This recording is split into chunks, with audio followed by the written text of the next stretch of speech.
লজ্জা তোমার নয় বাবা, এই লজ্জা তোমার নয়, এই লজ্জা আমার। আমি সংসারে ভাগ্নেও হইতে পারিনি, আদর্শের আগুনে চালিত হয়েছে, আচ্ছন্ন হয়েছে নীতির নেশায়।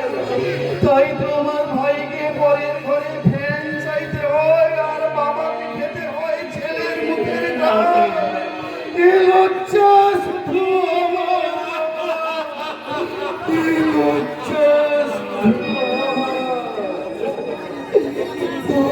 ভগবান। আমার ভাগ্যটাকে নিয়ে তুমি অলক্ষে দাঁড়িয়ে কি লিখে রেখেছো ভগবান? শূন্যে আকাশে তুমি মগ্ন,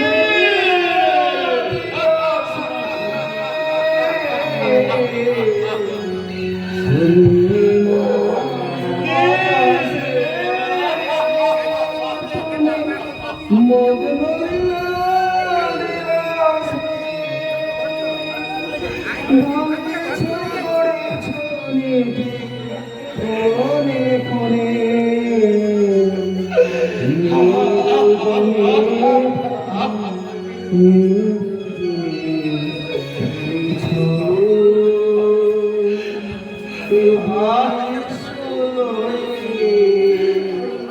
বিরাট শিশু